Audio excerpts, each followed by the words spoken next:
Have you ever wondered why the same toxic people keep showing up in your life? Why it always seems to be you who ends up drained, manipulated, or taken for granted, no matter how kind or patient you try to be? Here's the truth no one wants to hear. Toxic people don't ruin your peace. You give it away. But what if I told you? You could disarm them, without fighting back. Cut them off, without guilt. And walk away, without ever looking like the villain. In this video, I'll show you how to take your power back, silently, strategically, and without losing a single ounce of your peace. No more playing their games. No more second chances for chaos. Because starting today, you stop surviving toxic people. And start outgrowing them. And the first step? It begins with a truth that most people don't want to face. If you're constantly dealing with toxic people, it's not just about them, it's also about the space you've allowed them to occupy in your life. Here's a hard truth most people don't want to hear: if you're constantly dealing with toxic people, it's not just about them, it's also about the space you've allowed them to occupy in your life. That might sting. But in that realization lies your power. Because once you understand that you have a choice, everything changes. You stop waiting for them to change and instead begin changing your response, your mindset, and ultimately, your life. Toxic people don't just materialize out of nowhere like ghosts in the dark. They thrive in the subtle cracks of your emotional boundaries. They feed on your silence, your discomfort with confrontation, your desire to be liked, or your fear of rocking the boat. They walk in politely, sometimes even disguised as friends or family, and before you know it, they've taken up residence in your mind. The problem is never just them, it's what we permit, what we excuse, what we continue to tolerate in the name of loyalty, peace, or obligation. But here's the empowering part: you can reclaim control. You can take the will back from those who hijacked your peace. It begins with understanding how to disarm toxicity without becoming toxic yourself. And one of the most powerful, counterintuitive ways to do that is through forgiveness. Now, don't misunderstand, this isn't the kind of fluffy, movie script forgiveness where you hug it out and everything is magically healed. Real forgiveness isn't sentimental. It's strategic. It's not about giving someone a free pass to hurt you again. It's about cutting the invisible rope that ties you to the pain they caused. Forgiveness is for you, not for them. Years ago, I learned this the hard way. I had a close friend, let's call him Alex. We shared everything, or so I thought. One day, in a moment of vulnerability, I confided something personal, trusting Alex would guard it. But within a week, not only had they shared my secret, they twisted it, turning my truth into something ugly.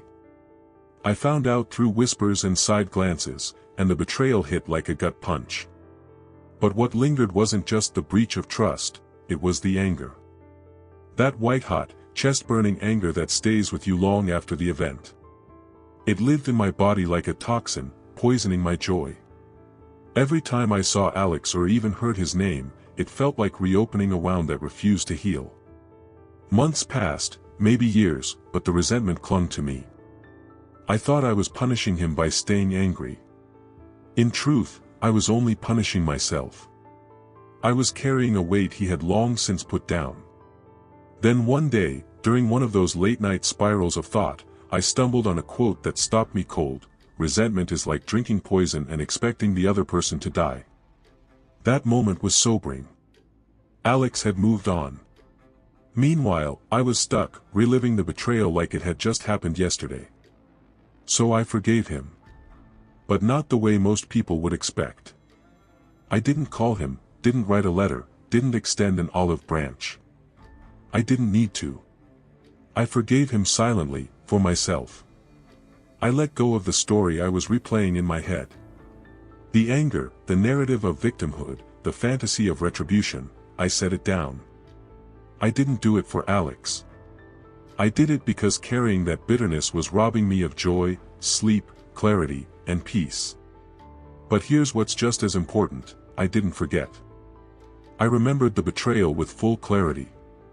And I used it. Not to punish, but to protect. That moment taught me the importance of discernment, of knowing who gets access to my inner world and who doesn't. Forgiveness is like healing a wound. But forgetting? That's like pretending the scar doesn't exist. And that's dangerous. Because when you forget, you open the door to the same pain dressed in a new face. So don't erase the scar. Let it remind you, not of pain, but of growth. The Stoics believed deeply in emotional control.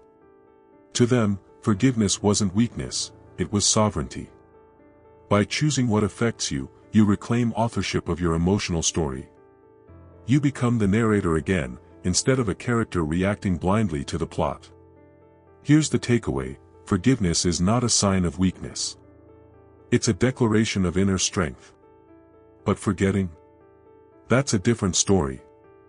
Forgetting is dangerous when it invites harm to return. So forgive boldly, but never forget wisely. Now once you've made peace with the past, it's time to guard your future. And that brings us to something most people struggle with: limiting people's access to your life. Let me be blunt, some people need to be demoted. Not everyone deserves a front row seat in your world. That includes friends, family, co-workers, anyone who drains your energy, disrespects your time, or oversteps your boundaries. Cutting them off completely isn't always necessary. But limiting their access? That's your sacred right. I used to be a chronic people pleaser. If someone needed my time, I gave it. If they wanted attention, I provided it. Even when I was running on fumes. I answered every phone call, tolerated every complaint, made myself available for people who never once asked if I was okay. It felt noble. Until it didn't. One day, after yet another phone call that left me emotionally drained, I sat in silence and asked myself, why am I doing this? And then the harder question followed: what am I getting out of it? The answer hit like a cold wave: nothing. I was giving access to people who had done nothing to earn it, people who treated my energy like it was free refills at a soda bar.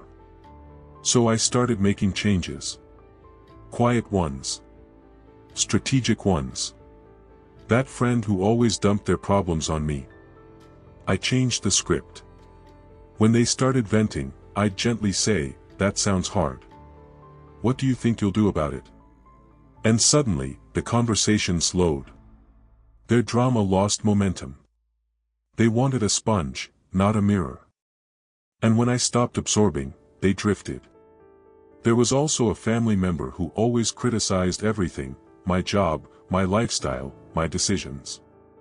I stopped explaining myself. I just smiled, nodded, and changed the topic. The less I gave them, the less power they had. And then there was the coworker who lived for gossip. Every break room conversation was an episode of drama. One day, when they launched into, "You won't believe what so-and-so did," I just shrugged and said, "I'm not really into office politics." It was awkward. But over time, they stopped coming to me. And I didn't miss it. Here's the truth: your life is like a VIP club. Not everyone makes the guest list. You get to decide who stays in the inner circle, who stays in the audience, and who doesn't even make it past the velvet rope. This isn't cold. This is clarity. And yes, some people will call you distant, cold, selfish. But ask yourself, would you rather be liked by everyone, or respected by those who matter? Creating these boundaries doesn't require an announcement or confrontation. Sometimes, the most powerful boundaries are invisible. They're built into your energy, your silence, your time. When you stop over-explaining, over-giving, and overextending, the right people will stay, and the wrong ones will remove themselves. Toxic people are drawn to open access. The moment you limit that access, they lose leverage. And suddenly, your peace becomes a fortress. Not because you fought harder, but because you stopped answering the door. Forgiveness sets you free. But boundaries keep you safe. And when you've mastered both, you begin to see something powerful emerge. Your energy shifts, your time becomes sacred, and your life, it starts to breathe again. Toxic people don't just drain your energy, they often thrive on emotional tension, especially when they sense your buttons and know exactly how to push them. But there's one tactic that dismantles their entire power structure without confrontation, without drama, and without you sacrificing your peace: humor. Now, humor might seem like a strange weapon against toxicity. Shouldn't you take their behavior seriously? In a way, yes. But what if the most powerful response isn't seriousness, but playfulness? Because here's what toxic people hate more than confrontation: indifference wrapped in laughter. When you make light of their darkness, they lose control. And control is what they crave most. I remember someone I used to work with, let's call them Carla, who was like a walking complaint department. Carla critiqued everything. My outfits. My desk. My emails. One time, in front of a group, she looked at my desk and quipped, "Wow, looks like a tornado hit that thing." I could feel the eyes on me, waiting for a reaction. But instead of defending myself or returning fire, I just smiled and said, "You should see Einstein's desk, mine's practically minimalist in comparison." Everyone laughed. Even Carla looked thrown off. That moment changed something. I realized humor disarms toxicity in a way logic never could. Logic invites argument. Humor invites nothing. It takes the oxygen out of the drama. Why does this work? Because toxic individuals thrive on emotional tension. They want you to feel small, rattled, angry, insecure. But when you respond with humor, they're left with nothing to feed on. It's like offering a spark to someone who came looking for an explosion, and they walk away confused and unfulfilled. But it's important to get this right. Humor isn't sarcasm. It's not cutting. It's not mean-spirited. That would only escalate things and make you look just as petty. The trick is to stay light, clever, and confident. Let's say someone tries to guilt-trip you. "I guess you're too busy for people like me these days." You could fire back defensively, or you could say, "Busted, I'm auditioning for the role of terrible friend, and it looks like I'm crushing it." It's playful, it's unexpected, and it throws their tactic off balance. If someone keeps interrupting you during a meeting, you might smile and say, "Didn't realize we were doing tag team today, mind if I finish my part first?" It's assertive, but it keeps the mood intact. You're not dismissing the toxicity. You're refusing to drown in it. That's a very different kind of strength, one rooted in grace. Now, there are times when humor isn't enough. There are moments when the toxicity runs so deep, it doesn't just irritate, it erodes. And in those moments, there's only one wise decision left: walk away. Walking away is one of the most difficult and liberating acts of self-respect. It's not a dramatic door slam or an angry monologue, it's often a quiet, steady movement toward peace. It's choosing yourself in the face of manipulation, guilt, and pressure to stay.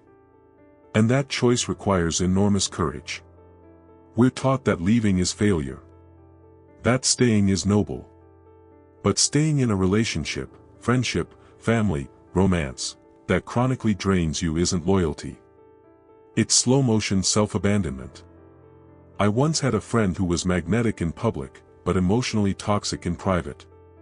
Every conversation revolved around them. Every issue was about their life, their drama, their needs.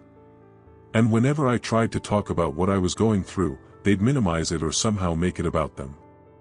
At first, I justified it. They're going through a lot. But over time, I realized, this wasn't an exception, it was the pattern. Then one day, I hit a personal crisis. I reached out. Their response: "Yeah, that sounds rough. Anyway, I'm dealing with some stuff too." That was the moment I knew, they weren't evil, but they were incapable of empathy. They weren't malicious, but they were still toxic. So I walked away. Quietly. I didn't make a speech. I didn't send a final message. I just started choosing myself, one boundary at a time.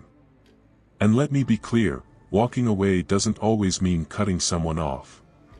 It can mean reducing contact. It can mean taking longer to respond. It can mean declining invitations or saying, "I don't think I'm the right person to talk about that." You fade the volume of their voice in your life until it becomes background noise. But sometimes, the walk away needs to be final. And that's where things get messy, especially if it's someone society expects you to stay loyal to, a parent, a sibling, an old friend. We're told, but they're family. As if blood entitles someone to drain your spirit. Here's the radical truth: family doesn't give someone the right to mistreat you. Loyalty is earned, not demanded. And love doesn't mean self-destruction. When you walk away from a toxic relationship, you're not giving up on someone, you're choosing not to give up on yourself. And something profound happens in the wake of that decision. You begin to make room. Space opens up, mental, emotional, spiritual space. Space for peace. Space for clarity. And most importantly, space for better people to enter. Because here's the thing, dealing with toxic people is only one side of the equation. The other side is intentionally surrounding yourself with people who lift you up. This isn't about positive vibes only or curating a fake life full of motivational quotes and surface-level cheerleaders. It's about cultivating real relationships with people who see your worth, challenge you respectfully, and remind you who you are when you forget. Your environment matters more than you think. The people around you shape your mood, your thoughts, even your identity. If you're constantly surrounded by takers, manipulators, and subtle saboteurs, you begin to internalize the message, "This is what I deserve." But when you're around people who support you genuinely, the script flips. You start to believe, "I am worthy. I am enough. I am growing." I remember meeting someone at a low point in my life, a new colleague who didn't know my past or my insecurities. They saw my strengths before I did. Simple words like, "You're really good at that," or "You handled that well," started rewiring my internal dialogue. Not because they were magical, but because their support was real. No agenda. No manipulation. Just honest encouragement. And in contrast, I suddenly realized how many of my older relationships were built on conditional affection. The kind that says, "I'll support you, unless you outgrow me." That realization was like waking up from a long sleep. So how do you surround yourself with uplifting people? First, recognize them. They're the ones who leave you feeling lighter, not heavier. The ones who listen without judgment and speak without envy. They're not perfect, but they show up with integrity. Second, invest in them. Deepen those bonds. Send the message, "I value this." Whether it's a quick check-in text, a coffee catch-up, or just expressing appreciation, water the relationships that feed your spirit. And third, be that person for others. Lift others the way you wish you had been lifted. Authentic support is a magnet, it attracts more of what you give. Now, let's be honest. To make room for the right people, you often have to release the wrong ones. That doesn't make you cold. It makes you aligned. Some connections were meant to be temporary lessons, not lifelong commitments. And here's something most people miss: uplifting people don't just make you feel good. They challenge you. They call you out with kindness. They hold you accountable to your best self, not your excuses. Toxic people will try to convince you that the world is bitter, that everyone is selfish, that no one can be trusted. But the moment you surround yourself with those who genuinely uplift you, that lie crumbles. You begin to see the truth, that respect still exists. That kindness is strength. That love, real love, is never about control. And once you've tasted that kind of community, you'll never again tolerate anything less. There's a secret war that happens inside your mind when you deal with toxic people, a constant push and pull between who you are and who they try to make you become. One moment, you're confident, focused, and grounded. The next, you're second-guessing yourself, spiraling into overthinking, and reacting to nonsense that never deserved your energy in the first place. This isn't accidental. It's by design. Toxic people play games. And unless you learn to refuse to participate, you'll always end up playing by their rules. But here's the twist: the only way to win is not to play. Toxic individuals are master manipulators of emotion. They don't always show up screaming or storming into your life like a villain from a movie. Sometimes, they're subtle, quiet, calculated. They might use guilt, "After everything I've done for you," or passive aggression, "I'm glad someone has time to relax." Or they might trigger your insecurities, planting just enough doubt to throw you off balance. These are not random behaviors. They're strategies designed to provoke a reaction, because the moment you react, they're in control. They've pulled you into their game, and now you're playing defense. I remember a family member who did this masterfully. Every family gathering became a stage, and their role was the critic. If I was doing well at work, they'd say, "That must be nice, some of us actually work hard."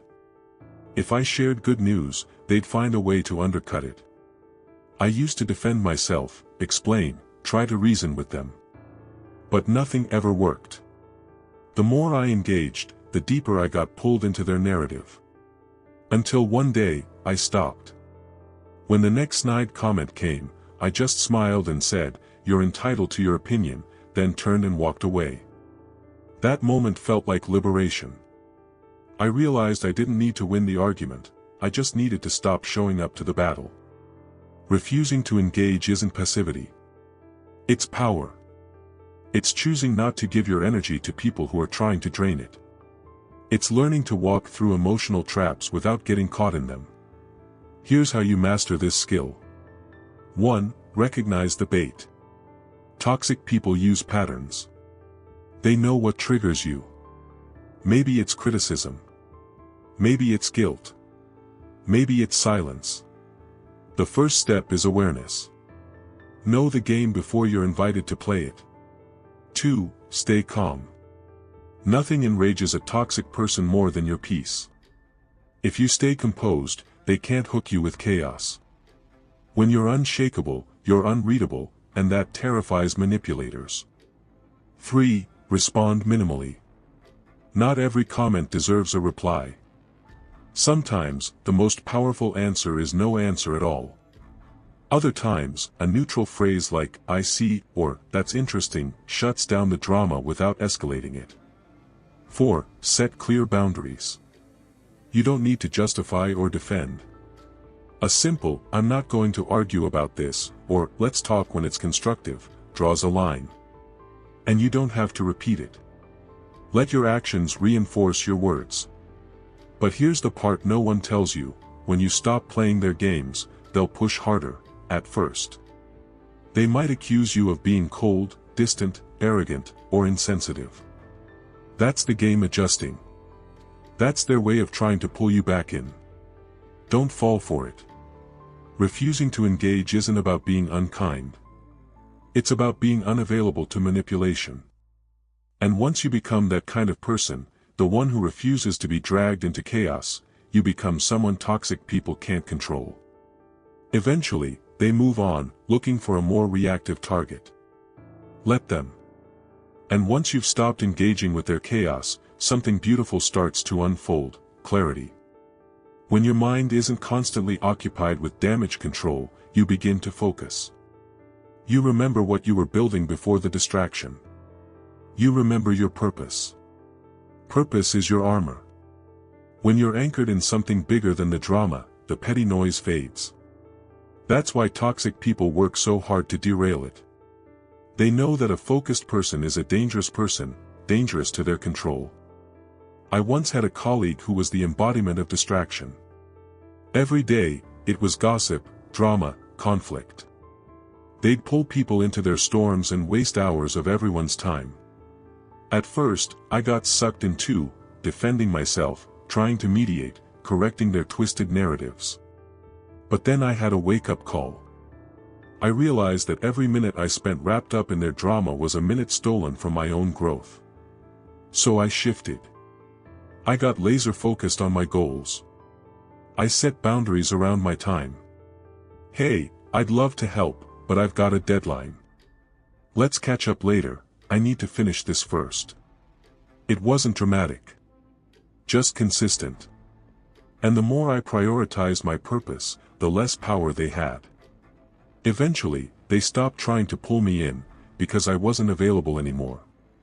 Focus is a declaration. It tells the world, this is what matters to me. And I will not be distracted. But staying focused in a toxic environment takes intention. Here's how to hold your ground. 1. Clarify your goals. Write them down. Look at them daily. When you know what you're working toward, distractions lose their power. 2. Build a mental shield. Visualize their negativity as background noise. Acknowledge it, but don't let it in. Protect your mental space like sacred ground. 3. Say no unapologetically. If a conversation, task, or person doesn't serve your purpose, let your answer be clear. You don't owe explanations for valuing your time. 4. Find your motivators. Whether it's a vision board, a playlist, or a mentor, surround yourself with reminders of why you're choosing discipline over drama. Of course, this shift might be uncomfortable at first. People may say, "You've changed." Let them. Because you have changed. You've evolved. And not everyone is meant to come with you. That's the price of purpose, losing people who prefer your old confusion over your new clarity. And as you rise above their noise, you might feel the urge to vent. You might want to unload the frustrations they've caused. And sometimes, you'll be tempted to gossip. After all, they deserve it, right? Here's the truth, gossip feels good, briefly. But it's a trap. Talking about toxic people behind their backs might feel like a release, a way to reclaim your power. But in reality, it ties you to their energy even more. It keeps you in their orbit, replaying their behavior in your mind, making them the center of your emotional world. I learned this lesson the hard way. There was a time I had a coworker who created tension wherever they went. A group of us would talk about them during lunch, laughing, venting, swapping horror stories. It felt like bonding. But afterward, I always felt drained. Worse, when word eventually got back to that coworker, they flipped the script. Suddenly, they were the victim. We were the bullies. It was a masterful manipulation. That's when I realized, gossip doesn't solve anything. It just multiplies the toxicity. And it drags you down to the very level you're trying to escape. So I made a rule for myself, if I need to vent, I'll do it constructively. With someone who's solution-focused, not drama-hungry. I'll name the facts, not sling insults. I'll focus on protecting my peace, not reliving their chaos. If others around me start gossiping, I change the subject. Or I excuse myself. Because my energy is expensive. And gossip is a cheap exchange. Here's the deeper truth, refusing to gossip is an act of self-respect. It's choosing dignity over drama. It's saying, I don't need to lower myself to feel powerful. And in a world that thrives on sensationalism, that's a rare kind of strength. Toxic people will always try to pull you into their games, their narratives, their chaos. But when you don't engage, when you stay focused, and when you rise above even the temptation to talk about them, you reclaim something powerful. You've learned to forgive without forgetting, to limit access to your peace, to disarm drama with humor, to walk away when necessary, to surround yourself with those who uplift you, to avoid playing toxic games, and to stay rooted in your purpose. But now we reach the most vital truth of all, your energy is sacred. And protecting it requires one last shift, one that most people ignore until it's too late. You must become the guardian of your mental space. Not just by managing who enters your life, but by managing what stays in your mind. Because the real battlefield isn't out there in the world, it's in your thoughts. And toxic people, whether still in your life or long gone, will find ways to live rent-free in your head, unless you intentionally clear them out. How? By making one final promise to yourself, I will not give them the power of my attention. Let's be clear, this isn't about denial or pretending nothing happened. It's about acknowledging their behavior, processing your experience, and then refusing to let that negativity dominate your future. The goal isn't revenge. It's release. You may be tempted to rehash the past, what you could have said, what you should have done, how unfair it was. But every time you relive that story, you reopen the wound. The details may change, but the result is the same: you stay stuck in their world instead of living fully in yours. So, what does it look like to finally let go? It begins with a simple but powerful decision: to redirect your attention. When your mind drifts back to a toxic person, gently ask yourself, is this thought helping me grow, or keeping me anchored to the past? If it's the latter, redirect. Think about your next step, your goals, the life you're building that has nothing to do with them. This is a form of mental discipline. And it's just as critical as any boundary you set with others. Here's something else to understand: letting go doesn't mean pretending the experience didn't hurt. It means honoring your pain without allowing it to define you. It means carrying the lesson, not the bitterness. That person who lied to you, they taught you the value of honesty. That friend who used you, they showed you what real loyalty looks like. That partner who manipulated you, they taught you how to listen to your intuition. Every wound carries wisdom, if you're willing to unpack it without becoming it. And when you truly integrate the lesson, something beautiful happens: you stop talking about them. You stop thinking about them. Not because you're suppressing anything, but because they've become irrelevant to the story you're now writing. That's healing. And healing creates space. Space for better people. Better energy. Better choices. But you must fill that space intentionally. Because if you don't, the past will sneak back in. So now's the time to ask yourself, what kind of life do I want to build now that I'm free? Not just what I want to avoid, but what I want to attract. This is where everything shifts. Because when you stop centering your energy around surviving toxic people, you start focusing on becoming the kind of person who no longer attracts them at all. That's the ultimate transformation. So what does that look like? It means becoming someone who values their own peace more than the approval of others. It means saying no without guilt. Walking away without explanation. Enforcing boundaries without apology. It means being so grounded in your purpose that pettiness can't distract you, and so rooted in your values that manipulation can't move you. It means being direct, not cruel. Soft, but not weak. Kind, but never a doormat. Toxic people don't know what to do with someone who can't be guilt-baited or drained. That's your power. And here's a truth very few acknowledge: the more you heal, the less reactive you become. Things that once consumed you will barely touch you. Not because they've changed, but because you have. You're not here to win every battle. You're here to protect your peace. And sometimes that means walking away without closure, without justice, without recognition. Sometimes the most powerful thing you can do is simply choose not to respond. Because your silence, your distance, your progress, it speaks volumes. And this is the truth toxic people hate the most: when you no longer need to prove anything to them. When your life becomes the proof.